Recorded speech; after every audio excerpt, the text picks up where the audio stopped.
Sa isang high-end bar sa syudad, nakaupo ang tatlong magkakaibigang sina Risha, June at Nika. Ang dahilan kung ba't sila nasa lugar na yon, para sundan ang ultimate crush ni Risha na si Dwight Rivera. Isang sikat na basketball player na bukod sa matangkad, ubod din ng gwapo. Noon pa mang high school sila, hulog na talaga ang puso ni Risha sa binata. Ilang taon ang lumipas, nagkahiwalay na sila ng landas. Hindi pa rin niya naamin ang nararamdaman para dito. Pero ngayong nabalitaan niyang aalis na ito upang ipagpatuloy ang karira sa Japan, napagtanto niyang kailangan niyang gawin na isang bagay na makakasatisfy sa puso niya. Kailangan niyang makasama ang lalaki kahit isang gabi lang. It's now or never. Bahala na si Batman. Pero kung kailangan niyang akitin at landiin si Dwight sa gabi nito, gagawin niya. One time, big time. Bago tuluyang umalis ang lalaki. Nakatitig sa kanya si Nika at June. Si Nika, inabutan siya ng tubig. At si June naman, na siyang bading sa kanilang magkakaibigan, inabutan siya ng maliit na pakete ng kondom. Kunot to ang kinuha niya yon. Anong gagawin ko dito? Naguguluhang saad ng kaibigan. Kapag magsisex na kayo, ipasuot mo sa kanya yan. Ha? Ha? Panggagaya sa kanya ni June, sabay hilas sa kanyang buhok. Hindi ba? Sex ng habol mo. Dahil ang plano mo, gusto mong ibigay ang virginity mo sa lalaking yon bago siya umalis, di ba? E di paggamit mo yan sa kanya. Kasi hindi ka tangari siya. Ayaw mo naman siguro mabuntis, hindi ba? Nakagat niya ang labi at tumango. Siyempre ayaw niyang mabuntis. Kasi kapag nangyari yon, baka sakalin siya ng mama niya. Kinuha niya yon, nilagay sa bulsa ng kanyang suot na sweater. Napapaismid naman si Nika sa suot niya. Teh, sure ka ba talagang ganyan ang outfit mo? Tapos, plano mo akitin si Dwight? Sa dami ng babaeng nagpapapansin sa lalaking yon, tingin mo mapapansin niya yung plain shirt at skinny jeans mo with sweater pa? Napatingin siya sa kanyang suot. Bakit? May mali ba? Dapat ba nag-revealing clothes ako? Pinagtaasan siya nito ng kilay. Aba, malamang. Agad nito hinablot ang bag at may kinuha roon. Inabot ito sa kanya ang damit. Nang tignan niya ang kabuuan niyon, halos mapanganga siya. Isang see-through lacy dress na kulay puti. May sapat na tela pantakip sa dibdib. Sa bandang ibaba, makikitaan siya ng pang-upo kung yun ang susuotin niya. Nika, seryoso ka ba dito? Magmumukha akong pornstar dito. Okay lang yan. Ngayong gabi lang naman eh. O heto pa, magpabango ka. Para maakit siya sa amoy mo at malay mo, hindi ka niya makalimutan. Tumayo ang dalawa at sinamahan siya sa banyo. Nagbihis siya, nagpunas ng katawan. Siniguro ni Nika at June na maayos at presentable siya bago lumabas.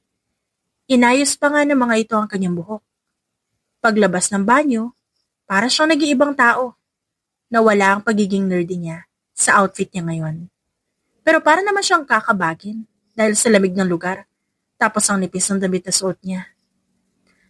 Nakikita mo ba yung dulong table sa kanan?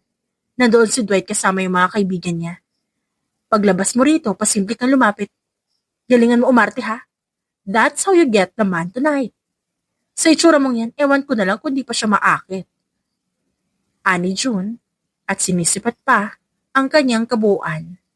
Napatakip siya ng kanyang bandang dibdib. Inirapan siya ng bading na kaibigan.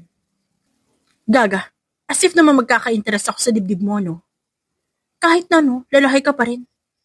Umakto na susuka si June. Kadiri ka, sis? Ilang beses na ako nakita ng bobelya. At isa lang masasabi ko, hindi kami talo. Tumawa naman si Nika sa sagutan nilang dalawa. Ilang sandali pa, humawak ito sa braso niya. Oh, umalis na yung dalawang kasama ni Dwight. Sakto, siya lang nakaupo doon. Puntahan mo na. Nabigla pa siya na itulak siya ng dalawang kaibigan. Madilim ang loob ng bar, pero makikita naman ang daanan dahil sa lights na nagpa-flash sigo-segundo. Nakakasilaw. Hindi siya sanay pero dahil ito ang first and final mission niya para mapansin ni Dwight, titiisin niya. Katangahan man para sa iba o pagiging desperada, ngunit wala makakapigil sa kanya.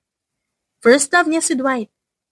At itong mangyayari ngayong gabi, habang buhay niyang ititreasure sa puso niya.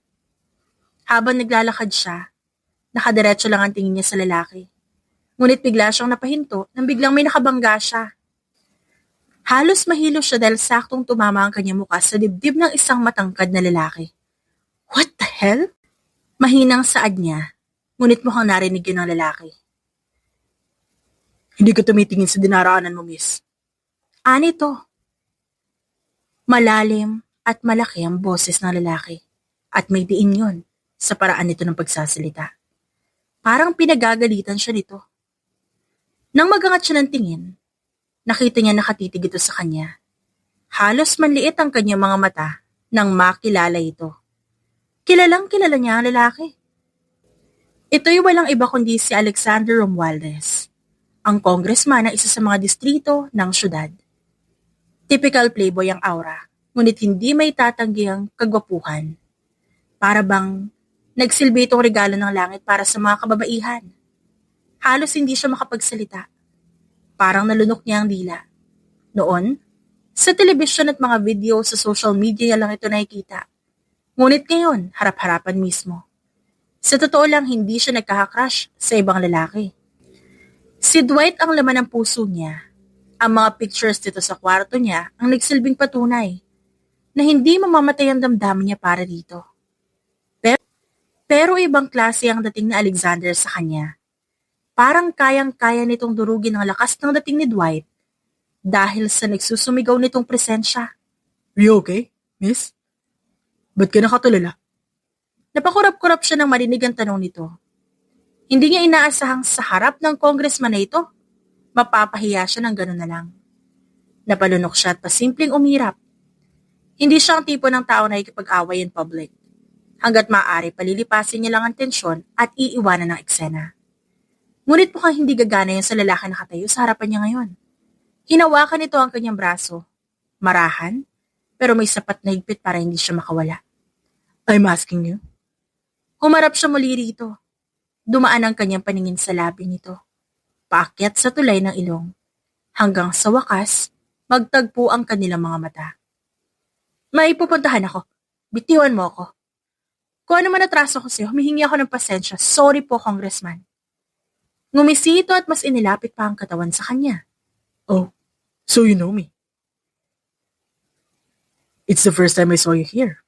How come nakilala mo ako? Napairap siya. This man is not making any sense. Sino ba naman hindi makakakilala sa'yo? Congressman ka. Laman ka ng balita. Tumango ang lalaki at umatras ng bahagya. Pinasadahan ng tingin ang katawan niya. Where are you going with that outfit? Pakialam mo ba? Bitiwan mo ang braso ko. May kailangan pa akong gawin.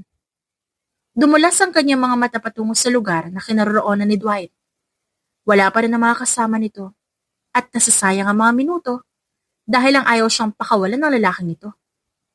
Sumunod ang tingin nito sa isang sulok na table. Oh, target mo si Dwight Rivera.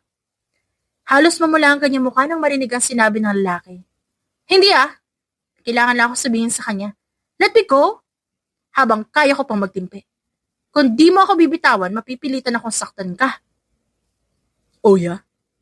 Para namang may magagawa ka. Sa katulad ko, ang liit mong babae. May halong kayabangan na saad nito.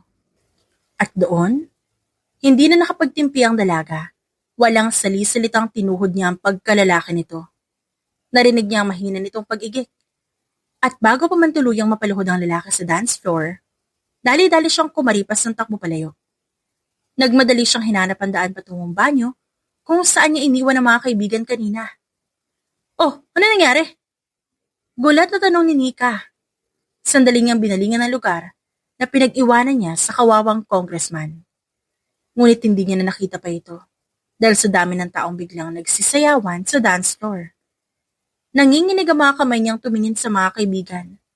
Kasabay niyon ang pagbuhos ng realization sa kanyang isipan. Tinuhod niya ang pagkalalaki ng sikat at makapangyarihang congressman sa syudad. At posible siyang makulong dahil sa nangyaring yun. Napahilamos siya ng mukha at hinarap ang mga kaibigan. Abort mission! Kabado, Natataranta. Halos maiiyak niyang saad. Saka mabilis sinila ang mga ito palabas ng bar. Sa totoo lang, hindi na alam ni Risha kung anong gagawin niya. Para siyang mababaliw. Ang lakas ng kabog ng dibdib niya, hindi niya nagawang magpaliwanag sa mga kasama hanggang sa makarating sila sa condo unit na inuupahan niya. Umupo agad siya. Sapo ang kanyang noo at maya-maya, sinabunutan niya ang sariling buhok.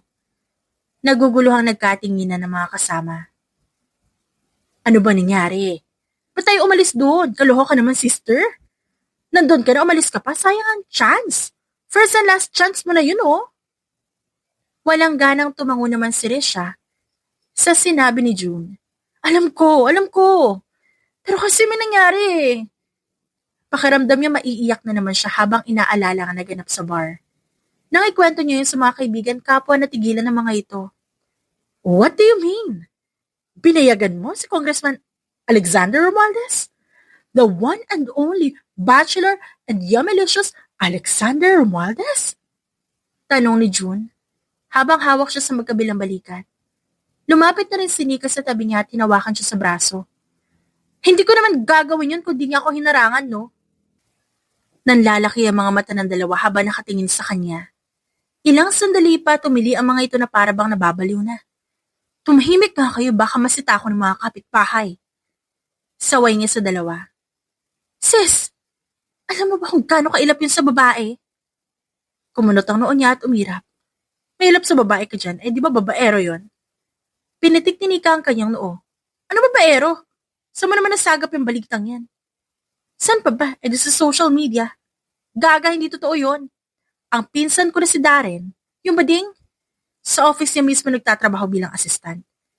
At hindi raw ganun si Congressman Alex, no? Tahimik at mabait daw yun. Pero mailap sa mga babae kasi focus sa karir bilang politician. Binigyan niya ng nagdududang tingin si Nika. Oo nga sis, kahit tanong mo pa kay Darren. Ilang taon na siya nagtatrabaho dun. Kaya kilala niya ang boss niya. Teka, paano ba nangyari na nagkabunggo kayong dalawa? Nasabi ko na di ba? Naglalakad nga ako patungo kay Dwight. Nabangga ako sa dibdib niya. Napapalakpak naman si June. Ay, perfect naman. Baka naman hindi talaga si Dwight ang dapat pagbigyan mo ng pagkabirhin mo, sis. Kundi ang yummy-licious na si Congressman Alex. Napasinghal siya. Kundi lang niya na kaibigan ng mga ito, baka pinaalis na ito sa condo unit niya. At kundi nakailag si June, baka nasabunutan niya na ito sa buhok. Problemado na nga siya kung ano-ano pa ang sinasabi nito. Tumatawa pa itong tumakbo palayo sa kanya habang patuloy siyang inaasar. Pasensya na kayo failed ng ginawa natin. Hindi ko sure sister, malay mo na wala man sa buhay mo si Dwight kasi aalis na siya ng Pinas. May pumalit namang possible prospect mo. Napatawa siya ng mapait. Kung si Congressman ang tinutukoy niyo, please lang, wag na. Narealize ko na baka hindi para sa akin ang love. Ang OA mo naman, sis. Kung makapagsalita ka, para nakaranas ka ng mabigo sa pag-ibig. Hindi nga ba? Ito nangyari, ano to?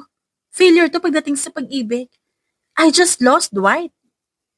Maybe. Pero baka redirection yan para sa'yo. Marahil hindi lang talaga para sa'yo si Dwight simula pa nung una. Nalungkot siya sa nalaman. Masakit para sa kanya na marinig yun. For almost a decade of liking that man, ni sa panaginip hindi niya nakitang magkakagusto pa siya sa ibang lalaki.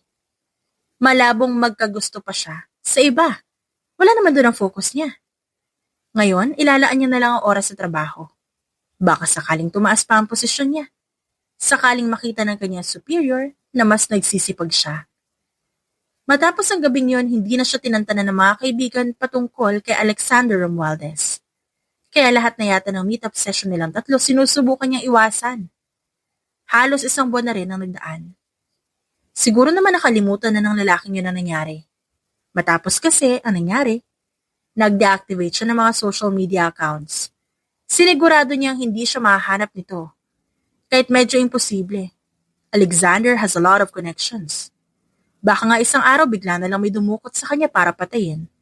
At ang ganyang kaawa-awang katawan, makikita na lang ng mga tao na palutang-lutang sa ilog o dagat. Kapag iniisip niya ang bagay na yon, hindi niya maiwasang mapraning. Okay ka lang, girl? Tanong ng office mate niyang si Lela. Tumango naman siya rito at binalik ang atensyon sa ginagawang report. Sa isang construction company siya nagtatrabaho bilang assistant ng marketing department head. Maayos naman ang trabaho, maayos din ang kita. Dahil doon nakapagbigay siya ng malaking pera para sa mga magulang niya na nasa probinsya. Bilang pantulong na rin sa pag-aaral ng kapatid niyang bunso na nasa koleyo. Nanatili sa probinsya ang mga ito at siya lang ang nasa Maynila para magtrabaho. Maswerte siya at tulad niya, nasa syudad din ang dalawang kaibigan. Kahit papaano hindi siya nalulungkot dahil may nakakasama siya. One call away lang ang mga ito, kaya malaki ang pasasalamat niya sa Diyos. Ilang sandali pa bumukas ang pinto ng kusina. Nang makita niyang pumasok si Miss Maricel, ang mid-40s na marketing head ng kumpanya, agad siyang tumayo. Sa itsura nito halata ang pagiging abala. Suot nito ang reading glass at may hawak na papel. Ma'am! Nakangiting bati niya rito. Tipid siyang umiti. Nang makita ang nagtaas ito ng tingin sa kanya. Oh, Risha, it's good that you're here so early. Are you busy? Hindi naman po masyado. Tinatapos ko lang yung pinagagawa niyong narrative report. Kailan ba ang June nun? Sa Friday pa po. Good to know. Aabalahin mo na kita. We got a new client.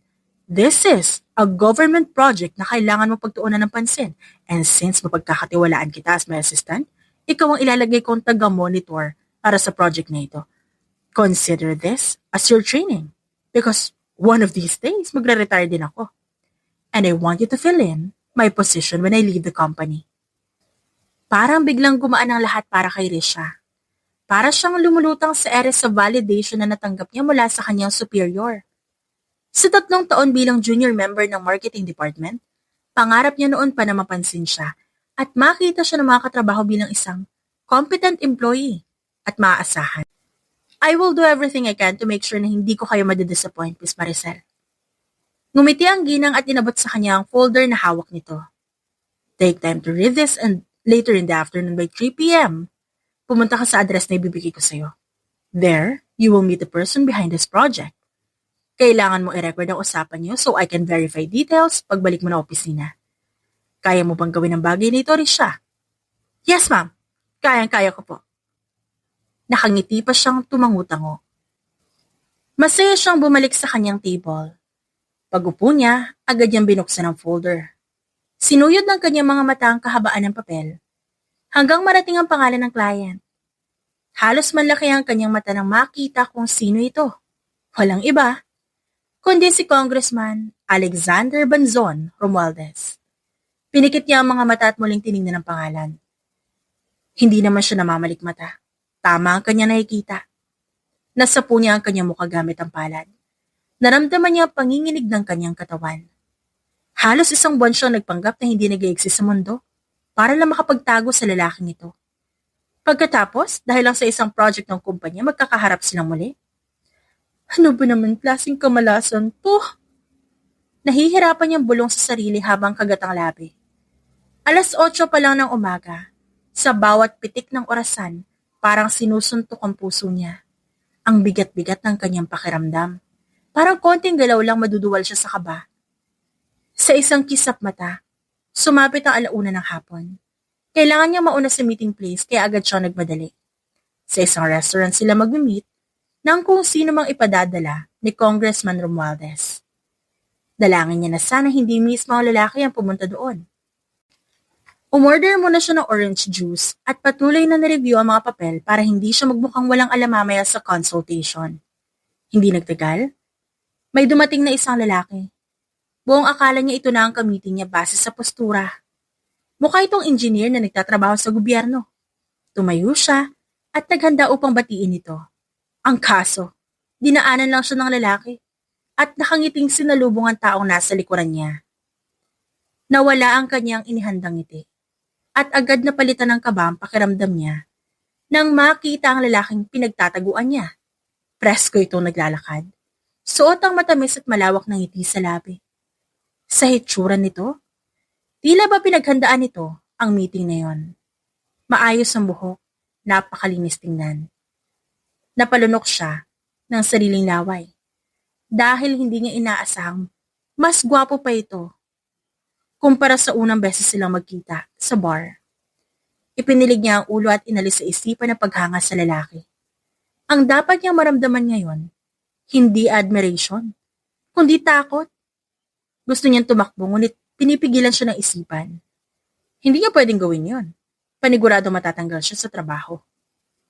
Wala na siyang magagawa, kundi harapin ang lalaking ito. Ito ang kliyente ng kanilang kumpanya. Big time, politiko. Wala siyang laban dito kung sakaling takbuhan niya mismo ang lalaki. Pagkahinto nito sa harapan niya, pinagmasdan siya nito sa paraang ng aasar. What on earth is happening? Multo ba ito nakikita ko? O isang daga na lumabas sa lungga mula sa matagal na pagtatago? Anito at ngumisi. Napatikim siya. Good afternoon po, Congressman Romualdez. I'm Risha Juarez from Paramount Development. Ako po yung pinadala ng marketing department para sa consultation ng project na napag-usapan niya na CEO. Hindi sumagot si Alex, bagkus tumitig lang siya sa babae. Halos ilang buwan niya rin itong hindi nakita. Sa kabila ng katotohanang alam niyang pinagtataguan siya nito, ginamit niya ang oportunidad na yon upang malaman ang lahat tungkol sa dalaga. Pinaimbestigahan niya ito nang hindi nito nalalaman. Ultimo baho nito at pinakatinatagong sikreto inalam niya. Nalaman niyang lumuwas ito ng Maynila upang makapagsapalaran para kumita ng mas malaki. Ang dalaga nagpapaaral sa kapatid nito. Ang mga magulang naman ni Risha, kapwa government employees sa munisipyo ng kanilang bayan. May kaya ang pamilya ng dalaga, ngunit inako mismo nito ang pagpapaaral sa kapatid. Ngayon hawak niya ang kapalaran ng babaeng nasa harapan niya. Hinding-hindi makakalimutan ni Alex ang ginawa ng babaeng ito sa kanya noon sa bar. Hanggang ngayon, dama niya pa rin ang sakit ng kanyang pagkalalaki dahil sa panunuhod na ginawa nito. Di mo ako na-miss? Mapang-asar niyang tanong sa dalaga. Gusto niyang tumawa dahil halos mamutla buong mukha nito sa takot. Marahil hindi nito inasahan ang pagdating niya. Takot ito at alam niya yon. Congressman, it's better if we talk about work. Hindi ho kasi ako nandito para makapagkumustahan. Pinadala ako dito ng kumpanya para makapag-meeting sana, kaya yun po yung ina-expect kong gagawin natin. Kaya sana rin, yun ang pagtuunan natin ng pansin. Sumenyas naman siya sa kanyang sekretarya, na asikasuhin ng lamesa. Agad naman itong sumunod. Iminwestra niya ang upuan sa babae. You may sit down, Ms. Juarez. Let's talk about the project. Huminga ng malalim si Risha. Nagsimula na niyang i-present ang project. Panay tangwa ang lalaki sa kanya. Laking pasasalamat niya nang hindi siya nito pinahiya. Ngunit mas kailangan niyang matakot sa ginagawang pang-aasar nito. Nang matapos ang pag-uusap, nagkaroon ng mas maayos na kasunduan. Ikaw ang pinadala ng kumpanya niyo. And that means, you'll work alongside with us. Specifically to me. Make sure to ready yourself. Anang congressman kaya napakunot ang kanyang noo. What do you mean, congressman? I said, you should prepare yourself. Gather your things sa opisina niyo, then you can transfer right away sa office ko sa Congress. Ba't ko naman ho gagawin yan? Oh, di pa ba nasabi sa'yo ng superior mo? Na buong duration ng project, saan ka magsistay? Laglag ang kanyang panga habang nakatingin sa lalaki. Umaasa siyang hindi ito gaganti pero mukhang ito na ang simula ng kanyang kalbaryo. Kung sa larong chess, checkmate na siya. Lumunok siya upang tanggalin ang bara sa kanyang lalamunan. Ginagawa mo ba ito para gantihan ako? Mahinang tanong ni Risha.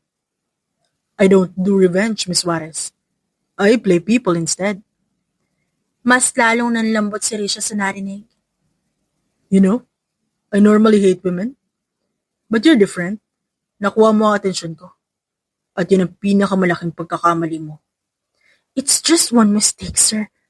At baka naalala mo, may kasalanan ka rin kung ba't nangyari yon.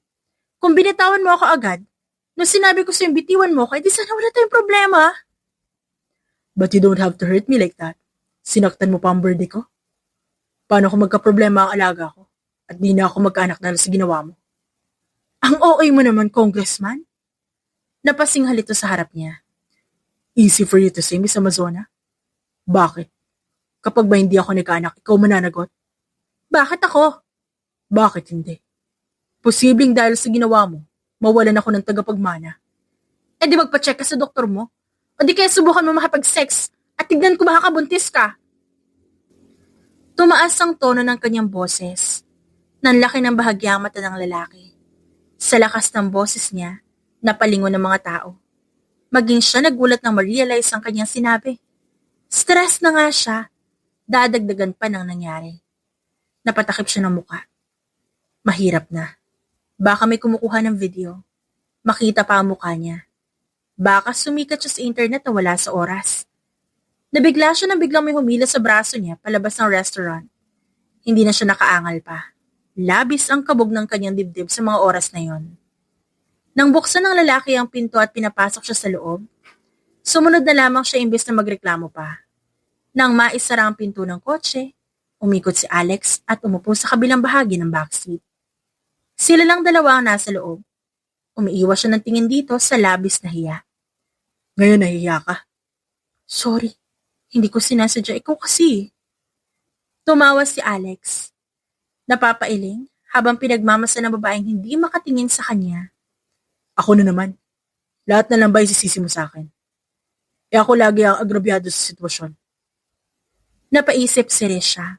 Tama nga naman ito. Sa kanilang dalawa, ang binata ang kilala ng mga tao. Ito ang sikat. Konting issue lang. Lalaki dahil nagkalat ang mga tabloid writers sa syudad. Bukod pa ron, hindi malayong maging issue ito. At ang pinaka-apektado ay ang congressman mismo. You know what? We have to work on your temper. Sorry po, hindi na maulit. Sumenyas ang lalaki sa driver at sekretary ang pumasok na sa loob ng kotse. Inihatid lang siya sa kanilang building at pagkatapos umalis na rin ang mga ito. Bagsak ang kanyang balikat nang bumalik sa kanilang opisina. Nakangiti naman siyang sinalubong ng kanyang superior na si Miss Maricel. Tumawag sa akin ng congressman. He said, "You did a good job sa presentation. I know you'll do great." Tinapik siya nito sa balikat. Ma'am, totoo po bang sa office niya ako sa congressman na natili? Habang ongoing ang development ng building? Oh, that! Napakamot ng bata kong ginang. Hindi ko agad nasabi sa'yo, but yes, he personally requested it para hindi raw magkaroon ng aberya sa pagtatayo ng building. But don't worry dear, hindi ka naman magtatagal doon. Sa early development ka lang mananatili. Mga gaano po kayo katagal yun, ma'am? 1 month maximum, iha. Why? Is there a problem? Umiling siya agad. Naku ma'am, wala po. Okay lang po. Aniya at alanganing ngumiti. Ang totoo, lahat na nangyari hindi okay. Gusto niya nalang magpalamon sa lupa. Nang makauwi, pabagsak siyang humiga sa kama. Ilang sandali pa tumunog ang doorbell ng unit niya. Pagod siyang tumayo. Nang sumilip siya sa peephole, kitang-kita niya ang dalawang kaibigan na nagsisikuhan sa labas. Pagbukas niya ng pinto, bali walang tinulak siya nito at dire-diretsong pumasok ang dalawa patungo sa kusina ng kanyang kondo. May dala itong 2 boxes ng pizza. Ano bang ginagawa niya dito? Walang pasabi kayong pumunta? Hindi ka kaya sumasagot sa tawag namin? Kaya sumugod na lang kami. Saka weekend naman. Huwag kang OA at maarte kung na nga binibisita. Sumunod siya sa kusina. Agad niyang kinuha ang isang canned beer at uminom doon. Mukhang stress ka dyan. Mukhang may dapat ikwento, ah. Sabihin mo na. Sige na, sabihin mo na, wag mo kami irap-irapan dyan. Papangit ka dyan kung susuluhin mo yung problema mo. Habang kinakwento niya ang nangyari, mukha namang kinikilig ang dalawa niyang kaibigan. Alam mo sis, sa palagay ko trip ka ni congressman. Kasi hindi niya gagawin yun kung wala siyang pakialam sa'yo, di ba? Sinang-ayunan agad dito ni June. Di ba kayo nakikinig? Di ba nga sabi niya, pinaglalaroan niya ako? Prenteng sumandal si June sa backrest ng upuan. Di laruin mo rin. Ibig ko sabihin, di naman pwedeng siya lang ang mag-enjoy. Total naman, nag-declare na siya ng ganyan. Alangan naman magpakabog ka, di ba? Hindi ka pinalaki ng mga magulang mo na isang talunan, Risha. Kung laro ang gusto niya, bigyan mo na pang malakasang performance. Hinawakan ni Nika ang kanyang magkabilang balikat. Ito na ang chance mo para patunayan na kaya mo siyang tapatan. Sa bandang huli, siguraduhin mo ikaw ang panalo Sa gabing yon, nagdesisyon siya. Kung ano man ang gagawin ni Alex, hindi siya papayag na magmukha siyang basahan. Sasabayan niya kung anong trip nito. Kinabukasan, nagsimula na ang kanyang paglipat sa opisina ng lalaki. Isang major adjustment para sa kanya ang bagay na yon. Ikinagulat pa nga ng mga kasama niya sa opisina ang paglipat niya pansamantala sa opisina ng gwapong congressman. Nako, baka magkaroon ng first lady ang kongreso niyan. Baka ikaw lang pala hinihintay ni Congressman Romualdez Risha Pang-aasar ng isa sa kanya mga katrabaho. Kinantsawan pa siya ng iba hanggang sa tuluyan siya makaalis. Saktong pagdating niya sa kongreso, sinalubong agad siya ng pinsan ni Nika. Magkakilala sila ni Darren. At katulad ni June, may pagkamalambot din ito. Kasalanan mo talaga. Kung ba't nawalan ako ng lamesa sa loob ng opisina ni Congressman? Umira pa ito sa kanya bilang bungad. Bakit? Anong ginawa ko? Yung table ko, malamang naging sayo. Gusto niyang humingi ng pasensya dito, pero tinalikuran lang siya nito. Sumunod ka sa akin, bago pa kita makurot sa singit. Pagpasok nila sa loob, prenteng nakaupo ang congressman at nag-aasikaso ng mga papeles doon. Huminto ito sa ginagawa nang makita siya. You're here. Ikaw muna mag-occupy ng pwesto ni Darren temporarily. Thank you, Congressman. Mamaya alas 10, alis tayo pang mag-ikot sa location na ipapatayo yung building.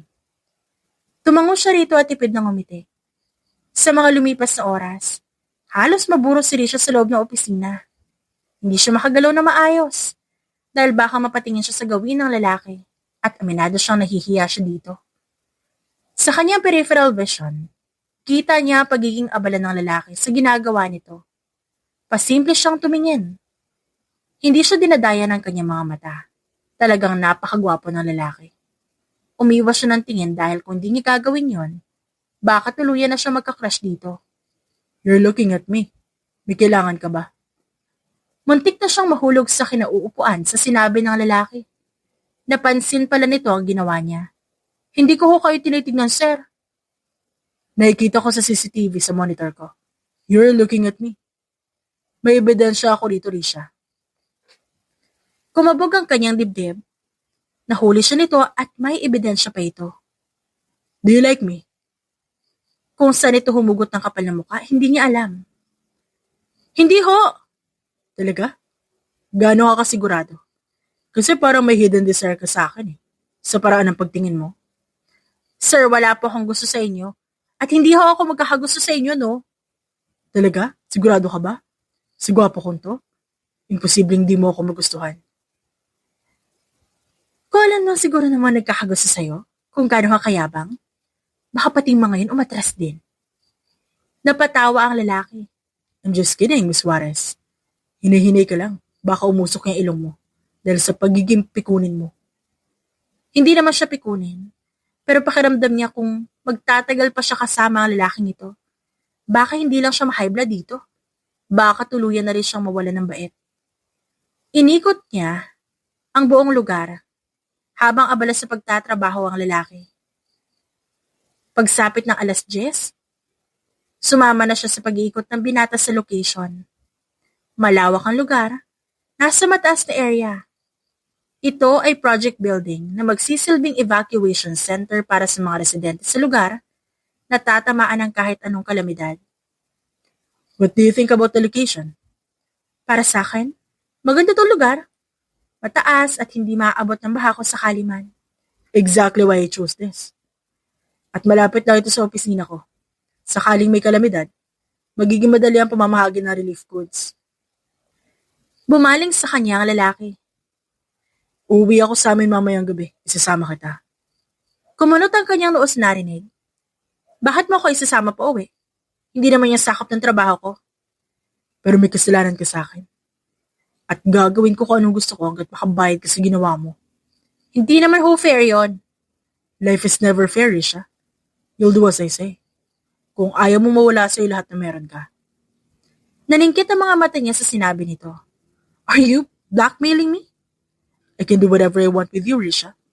I have the power to do that. Nakangiting sabi nito. Humugot siya ng malalim na hininga. Anong oras? Mas lalong lumaki ang ngisi ng lalaki. Good girl. Anito, at hinaplos pa ang kanyang buhok, na para bang isa siyang tuta. Umayos ito ng tayo at ngumiti sa kanya ng may pagmamalaki. I'll pick you up at 7. Ha? Anong pick me up? Hindi mo naman alam kung saan ako nakatira. Who said? I didn't know where you live. Anito, umangat pa ang sulok ng labi. Alam mo? Paano? Hindi niya naiwasang magpanik. Alam ng lalaking ito kung saan ang kondo niya. Ibig sabihin, talagang pinaimbestigahan siya nito. Yes, I know everything about you. Kaya wag mo subukan tumakas o magtago. Dahil makahanap at makahanap kita. Nakatulala siya sa harap ng salamin, habang pinagmamasdan ang kanyang muka. Maputla pa ito dahil hindi pa naglalagyan ng kahit anong kolorete. Bumaba ang kanyang tingin sa refleksyon ng kanyang katawan. Sumakto sa kanyang damit na ipinadala ni Alex. Isang short sleeves dress na ang habay umaabot sa tuhod. Sakto sa kanyang fit. Maging ang kulay nitong baby blue, umakma sa maputing niyang balat. Elegante at demure ang dating nito. Siguro dahil gusto ng lalaki na magmukha siyang presentable sa harap ng mayaman nitong pamilya. Maraming tanong ang umiikot sa kanyang isip. Nang marinig niya ang katok sa main door, mabilis siyang umayos ng tayo at tinapos ang pag-makeup. Nagtungo siya sa labas upang tignan kung sino ang naroon. Nang makita niyang nasa labas na si Alex, kulang na lang kumawala ang kanyang puso sa ribcage niya. Pero pinilit niya magmukhang hindi apektado sa nakita. Binuksan niya ang pinto upang papasukin ng lalaki. Good evening. Bati niya rito. Marahang inabot sa kanya ni Alex ang bouquet na dala nito mismo. Maraming salamat, dapat di ka na nag-abala. It's a common courtesy for a man to bring flowers for his date. Ayoko naman masabihan na hindi gentleman. Umirap siya sa sinabi nito. Kaya mo lang pala ito ginawa para maprotektahan yung image mo. Ayos ka rin, no? Of course, hindi lang para sa image ko. Hindi naman labag sa loob ko ang pagbili ko niyan eh. I personally choose these flowers for you. For the first time, nakaranas din akong bumili ng bulaklak. Napatingin siya rito habang nilalagay ang mga stems sa vase na nasa living area ng unit niya. First time mong bumili ng bulaklak? Ever? Yes. Kaya imbes na sumimangot ka dyan, dapat nagpapasalamat ka sa akin. Para naman nag-iutang na loob ko pa na binigyan mo ako ng bulaklak. No, but you're the first woman I've ever given flowers to. Tumalikod siya sandali upang itago ang ngiting kumukurba sa kanyang labi. Mabilis din niyang tinapos ang pag-aayos ng mga bulaklak. Inalalayan siya ni Alex hanggang makarating sila sa parking. Nasa kotse na sila na magtanong siya. Ba't mo ako dadalhin sa inyo? Anong role ko sa family gathering niyo? Just act as if nililigawan kita. That's easy. Since nililigawan mo lang ako, base sa kwento mo, ibig sabihin. Hindi na natin kailangan magpanggap na clingy sa isa't isa at pabor naman yun sa akin. Are you afraid na mahawakan kita? Napatawa naman siya. Ba't naman ako matatakot na hawakan mo? Kasi baka hindi mo mapigilan ang kilig mo. Napaturo siya sa sarili. Ako? Kikiligin sa'yo? Don't you dare deny it. If I know, baka nga na-fall ka na sa akin. Siguro para kay Alex, biro lang yon. Pero kay Risha, it's the thought that's been lingering in her mind since the first time she met him. Kapal na mukha mo. Only time will tell, Risha. Time will tell, and it will show through your actions that you're falling for me. Hindi niya ito pinansin hanggang makarating sila sa malawak na property ng pamilya ni Alex. Katulad ng inaasahan niya, ang Romualdez family hindi basta-basta. They're the kind of people who are subtle to others, pero makapangyarihan. Sa aura ng bawat isa, kitang-kita ang karangyaan. Kabado siya nung inalalayan siya ni Alex na lumapit sa isang table kung saan naroon ang mga elders ng pamilya. Mom, Dad, aunties and uncles, I present to you my date, Risha Juarez. Tumayo ang isang magandang ginang at agad siyang sinalubong ng yakap. Oh, you're that girl. Yung marketing assistant ng Paramount Development? Ikaw yung lagi nababanggit sa akin itong anak ko. Iha, you are so pretty. Napangiti siya kahit nag-aalangan at nabibigla siya sa narinig. Kung alam ng mga ito kung saan siya nagtatrabaho, malamang alam din ng mga ito na hindi siya galing sa mayamang pamilya. Nakangiting tumangu-tango sa kanya ang ibang taong naroon. Nice to meet you rin po. You two should eat. Magpapahanda ako kay Manang Linda ng kakainin niyo. Marahang hinawakan ni Alex ang braso niya. Ma'am, ililibot ko muna si Risha sa mansyon, if that's okay. Ngumiti ang ginang at tumango. Of course, anak, it's okay. Pakiramdam ni Risha na nanaginip siya ngayon. Sa dami ng babaeng nagkakandara pa kay Alex at nagdanais na maranasan na may pakilala sa pamilya nito bilang nililigawan na girlfriend, talagang siya pa ang nakaranas. Hindi niya naman ito hinihiling. Talagang kusa na lang dumating. Hindi niya maiwasang mamangha sa kagandahan ng disenyo ng mansyon ng mga Romualdez. Sa bawat madadaanan nila, may mga painting doon na halatang mahal ang presyo. Sa bungad at sentro ng mansyon, naroon ang painting ng pamilya ni na Alex. Nag-iisang lalaki sa magkakapatid ang binata. May dalawa siyang kapatid na babae, na tulad ni Alex parang modelo rin ang aura.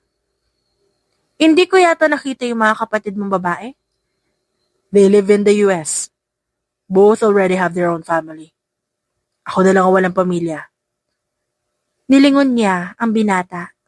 Narinig niya ang bahid ng konting lungkot sa boses nito. Do you wish to have a family?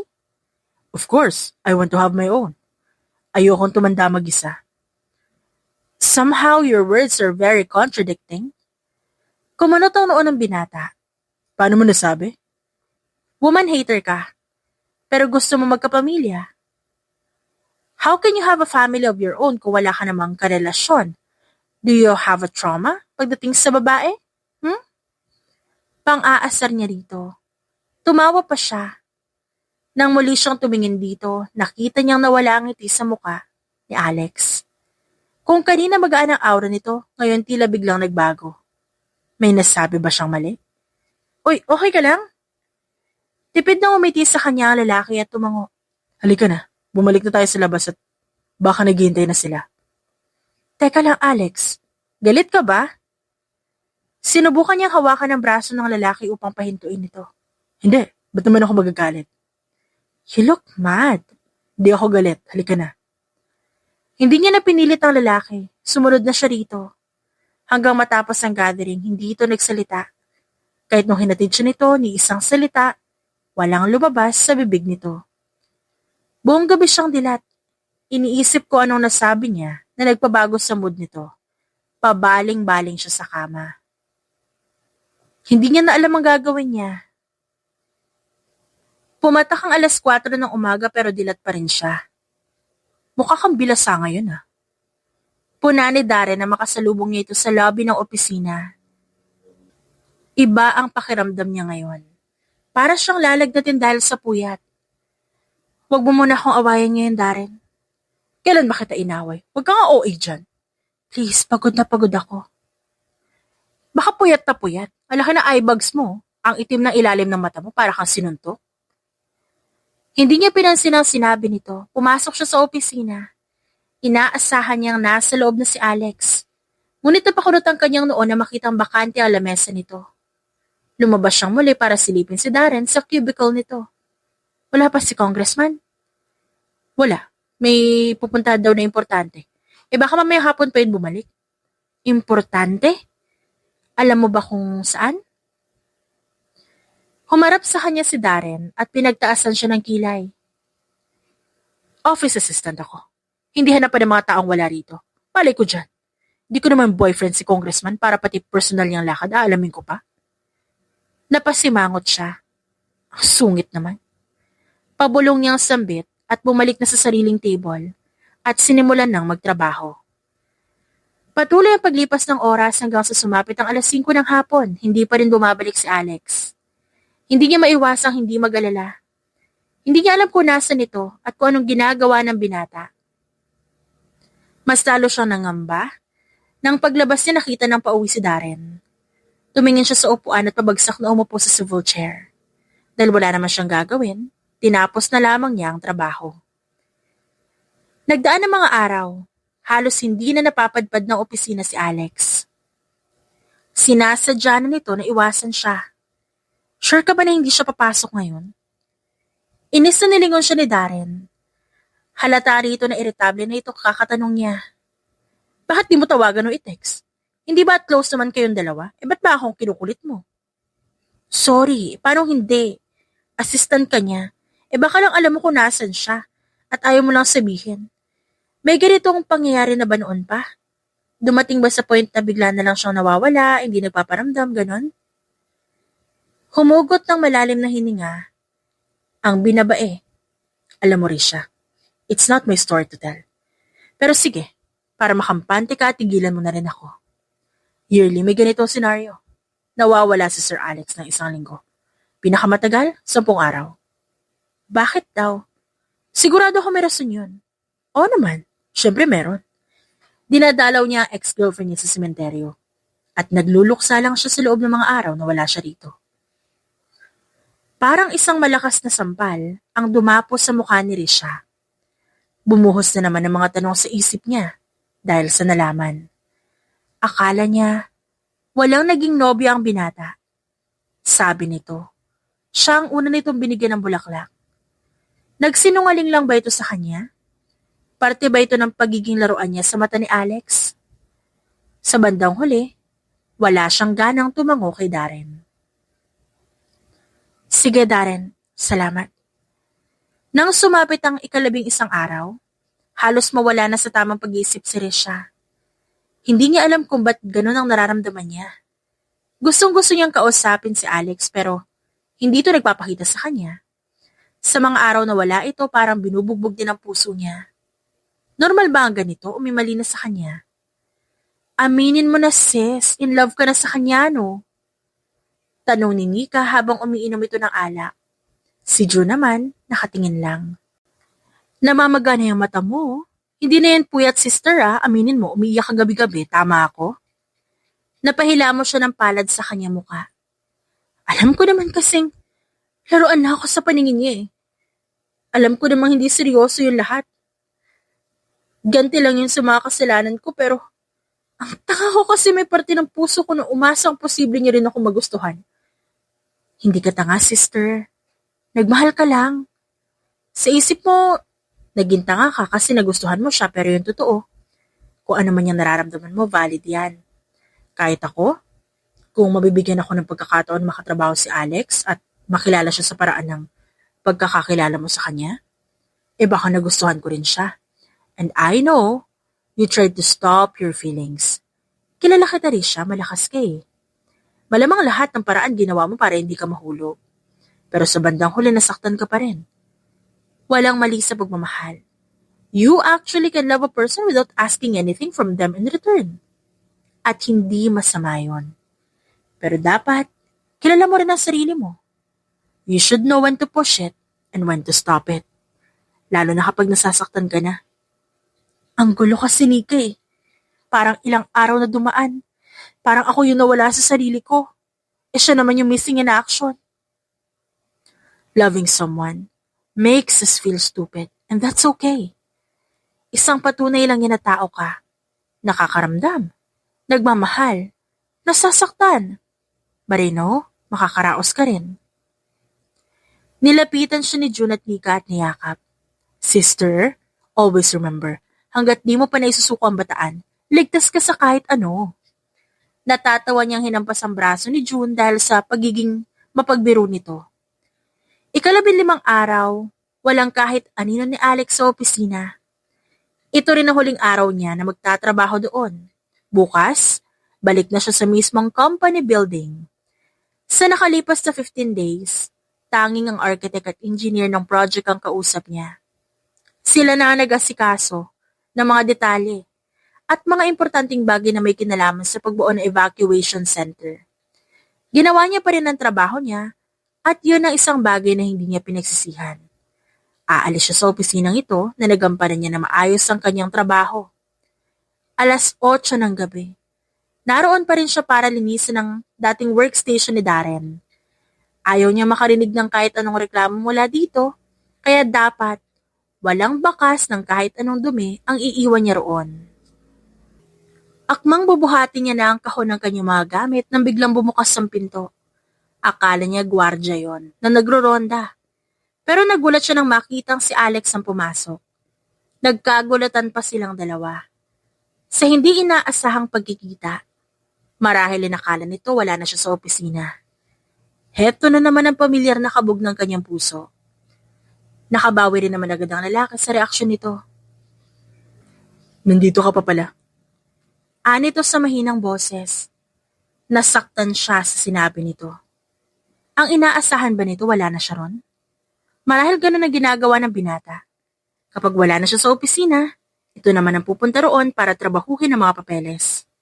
Masakit palang malaman ang katotohanan na iniiwasan nga siya ng lalaking ito. Paalis na rin ako. Aniya at tipid ng ngumiti. Kahit labag sa loob niya ang ngumiti sa lalaking naging dahilan ng pag-iyak niya sa loob ng ilang araw at gabi. Kailangan niya ipakita rito na maayos siya. Risha. Mahinang tawag nito sa pangalan niya. Sa pagkakataong yon, tinignan niya ito ng diretsyo.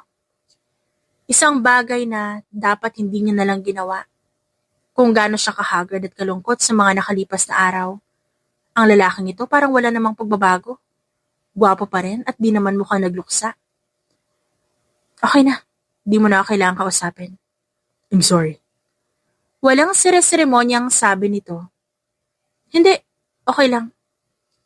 Kung may award lang ng pagiging sinungaling, siya na ang makakakuha ng gold medal.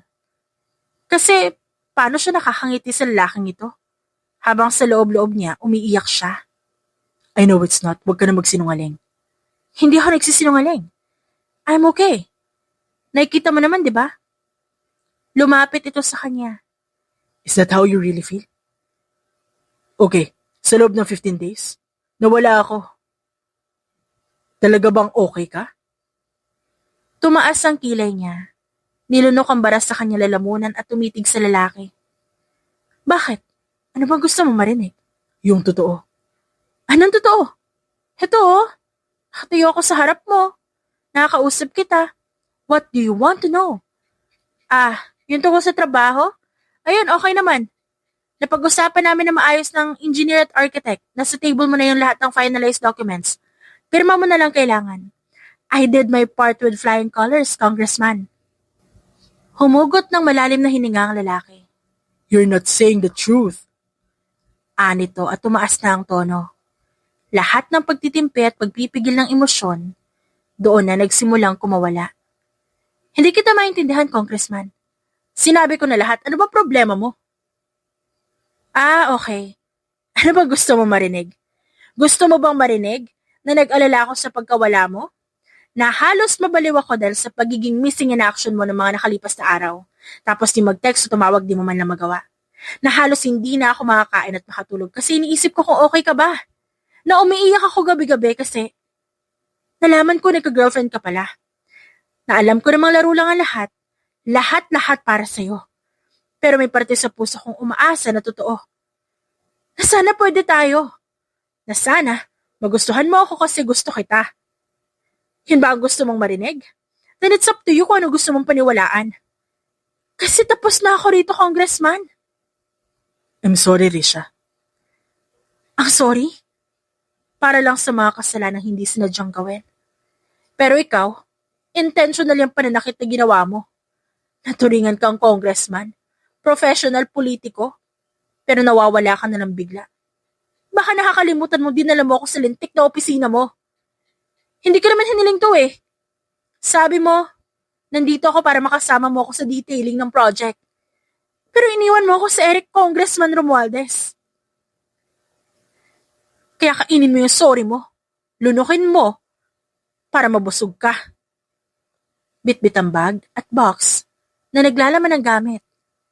Marahas ang bawat takbang niya. Pero nang nasa pinto na siya, hinablot ng lalaki ang braso niya at mariing hinila palapit. Ano ba? Gago ka? Gago ako. Gago talaga ako, alam ko yan. You think I did not know that? Mas masol pa ako sa siraulong tao na nananakit na babae. Tangina rin siya. Matapos kumaloko sa pag-ibig nun, ng dalawang kaibigan ko mismo, pinangako ko sa sarili ko na hindi na ako magmamahal pa. Pero dahil sa'yo nagbago lahat. Mula na makilala kita, umikot na sa'yo ang mundo ko. At natakot ako na baka sa bandang huli, masaktan ako ulit. Bullshit ka! Duwag! Duwag nga ako. Kasi nung napagtanto ko mahal na kita, tumakas ako at hindi nagpakita. Akala ko mawawala yung nararamdaman ko sa'yo, pero tangina! Mas lalo kita minamahal, Risha. Ang bigat-bigat ng dibdib ng dalaga. Parang may nakadagan sa dibdib niya at di siya makahinga. You don't know how hard it was for me, Rish. Ikaw lang ba nahihirapan, Alex? Sana naman bago mo ginawa yun, sinabihan mo ko. Kung ayaw mo ako makita, ayos lang naman eh. Sana sinabi mo bumalik na lang ako sa kumpanya namin. Hindi ko naman pinipilit ang sarili ko sa'yo. Tumango-tango ang lalaki. Lumapit ito sa kanya. Kinuha ang box at bag na hawak niya at inilagay sa lamesa. Hinawakan nito ang kanyang kamay at hinila siya patungo sa sofa. Tahimik lang sila habang nakatingin sa kanilang kamay na magkahawak. Alam ko, sinabi kong laro lang ito para sa akin. But I take it back. Gusto kita, Risha. Mahal kita. Mabilis na nga lahat pero alam ko ang nararamdaman ko. Alam ko nilalaman ng isip at puso ko. Matamang pinagbasa ni Risha ang mata ng binata. Hinahanap ang sinseridad. Ngunit ang natagpuan niya ay emosyong punong-puno ng pagmamahal. Gusto pa niyang manlaban. Tumanggi at pahirapan ng lalaki, pero ayaw niya nang pareho silang mahirapan. Mahal mo ako, Alex. Sabi mo. Pero alam mo bang kapag mahal mo, dapat ipaglaban mo? That's what I'm doing. Right now. Nilunok ko na lahat ng pride na meron ako para sa'yo. Mahal din kita. Hindi mo alam kung gaano ako nahirapan nung wala ka. Isang mahigpit na yakap ang kanilang pinagsaluhan. Hinawakan ni Alex ang kanyang magkabilang pisngi at marahan siyang hinalikan sa labi. Ang kabog ng dibdib niya mas dumoble pa. Alex, kailangan ko na umalis. Gabi na at maaga pa ako sa trabaho bukas. Ang nagsusumamo nitong tingin ang sumalubong sa kanya. Unti-unting bumaba ang tingin niya sa labi ng lalaki. Sa kabila ng kadiliman ng silid, naaaninag niya ang pagnanasa sa mga mata nito.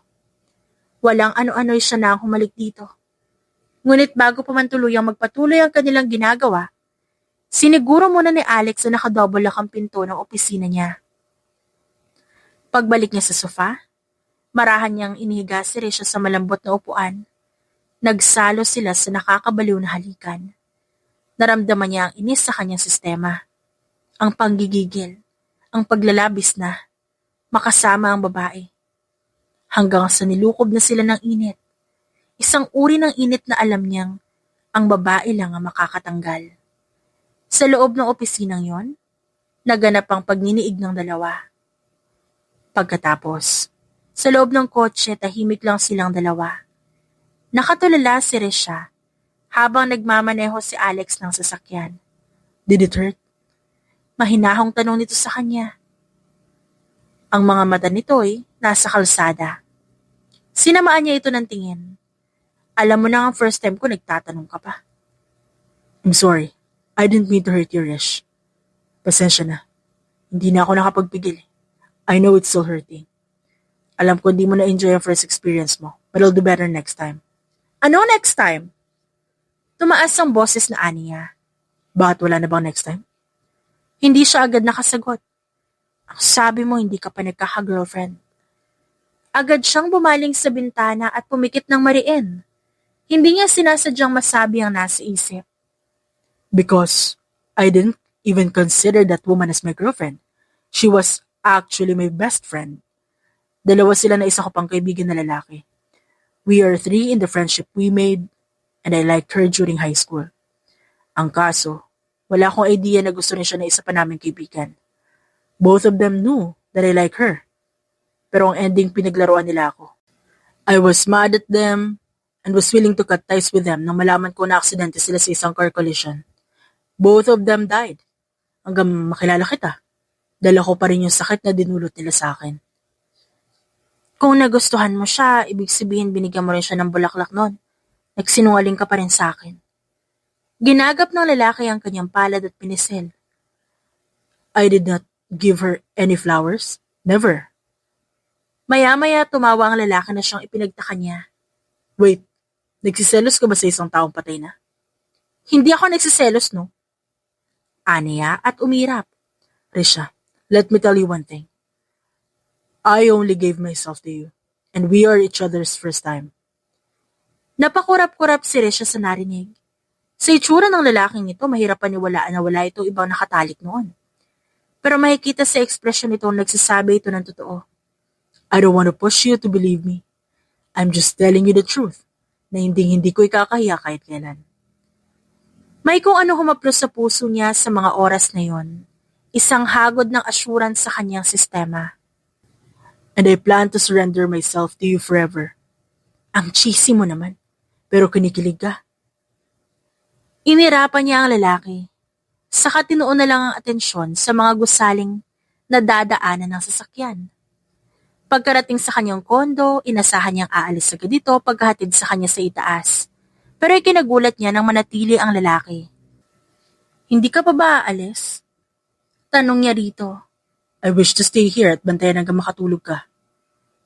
May trabaho ka pa bukas. Siguro naman papasok ka na ngayong malinaw na ang lahat. Pumapasok naman talaga ako.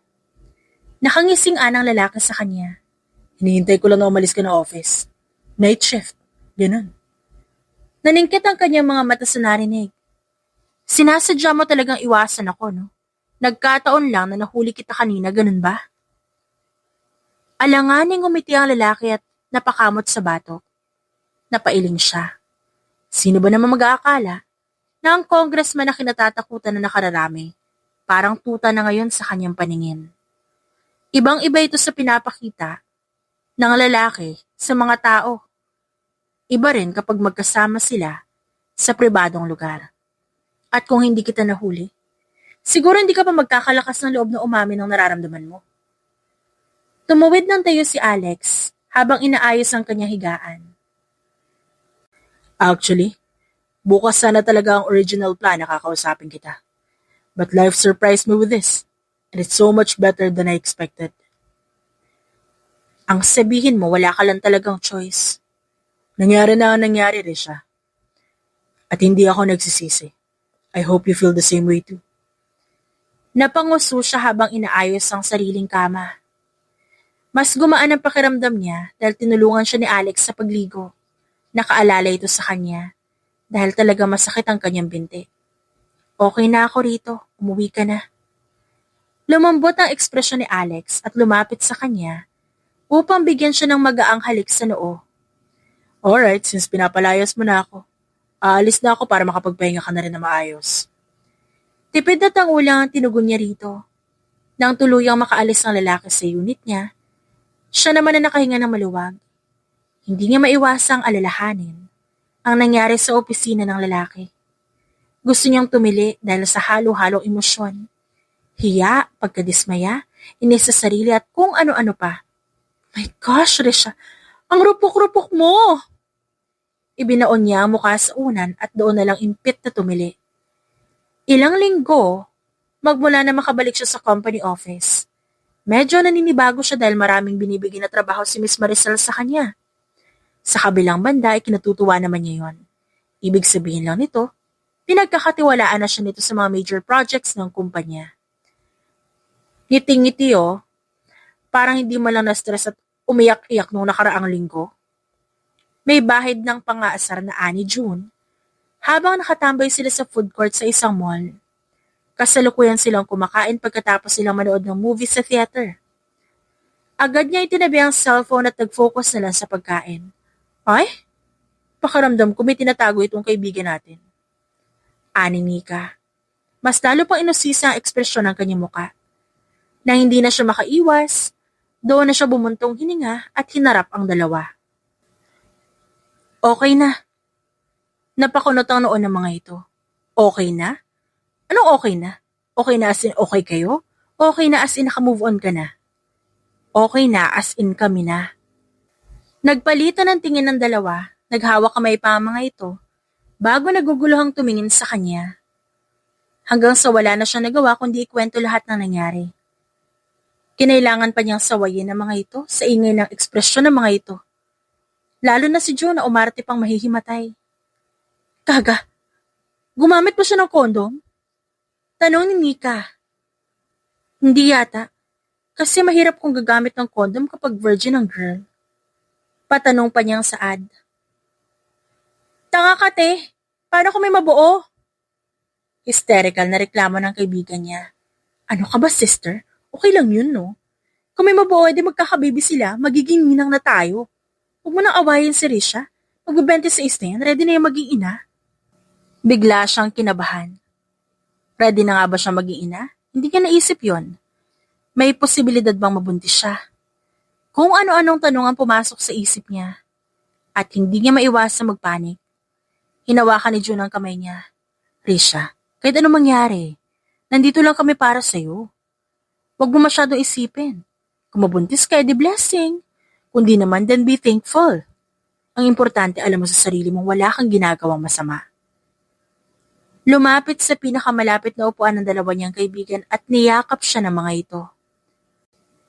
Kailangan pa ba talaga ng ganito? Bakit naman may formal gathering pa? Nagpakilala naman na ako itong nakaraan. Tsaka diba, alam naman ng nanay mo kung anong pangalan ko. Hindi naman bago. Alex, nahihiya ako. Hindi ako sanay sa mga ganitong private gathering. Ngumiti sa kanya ang lalaki habang hawak nito ang kamay. Last time, hindi naman totoong nililigawan kita. But this time is special. Kasi tayo na. Hanggang ngayon, kinikilabutan pa rin siya kapag nababanggit na sila na ni Alex. Kahit sino. Matatawa at mamamangha kapag nalaman kung paano sila nagkakilala. Kung ano ang mga pinagdaanan nila, at hindi naging madali ang lahat. Marami siyang luhang iniyak. Mga gabing napuyat siya kakaisip kung posible nga bang sa bandang huli maging sila. Ngayong narito na sila, hindi ba dapat magpasalamat siya sa tadhana? At dapat panatilihin nila ang pagiging masaya nang sa ganun maging magaan ang buhay nila sa araw-araw. O sige, pero hindi tayo magtatagal ha. Medyo nahihilo kasi ako ngayon eh. Agad nitong idinampi ang likod ng palad sa kanyang leeg upang i-check ang kanyang temperatura. Nilalagnat ka ba? Mas mainit ka kumpara sa normal. Mas sumaba pa pakiramdam mo? Sana sinabi mo agad para hindi na tayo tumuloy. Umiling siya. Naganda ang mami mo, sayang naman kung di natin sisiputin. Isa pa ayoko mabadshot ha, at isiping maarte ako. Ngumiti ng matamis si Alex sa sinabi niya. Nang makarating sila sa dining room, naroon lahat ng kamag-anak ni Alex. Nahihiya siyang umupo sa tabi mismo ng ina nito. It's nice to see you again, darling. I knew the first time I met you na talagang seryoso sa'yo ang anak ko. And look, dinala ka niya rito for the second time around. I can't believe it, that my son really fell in love with a woman. Akala ko nga lalaki rin ang gusto nito, muntik na akong kabahan. Natawa ang mga tao sa mesa sa humor ng ina ni Alex. Maging siya natawa rin. Habang si Alex naman napapailing sa kalokohan ng sariling nanay nito. Now eat, iha. Then after we eat, we'll go to the garden. Mas masarap magpahangin at magkwentuhan sa labas dahil presko ang hangin. May kung anong sumipa sa sikmura niya nang makita ang carbonara at naamoy ang white sauce nito. Katapat mismo ng kanyang pinggan, ang malaking pinggang pinaglalagyan nito. Bumaliktad ang kanyang sikmura, agad siyang napatakip ng bibig. Sa labis na pagpapanik, mabilis siyang tumayo at tumakbo patungo sa banyo. Mabuti na lang at minsan na siyang nailibot ni Alex sa mansyon na yon. Pagdating niya sa sink, agad siyang napaduwal. Hindi maalis sa isip niya ang hibla ng noodles na may sauce at iba pang sahog. Ang amoy nito, talagang nanunuot sa kanyang ilong at tila hindi na malilimutan ang kanyang sistema. Nang may kumatok sa banyo, mabilis siyang nagpunas ng labi. Kabado siya dahil paniguradong nasira niya ang perfect dinner na inihanda ng ina ng lalaki para sa kanila. Pagbukas niya, bumungad ang nag-aalalang mukha ni Alex. Kasunod nito ang ina na may nakahandang 2 pirasong rectangular box.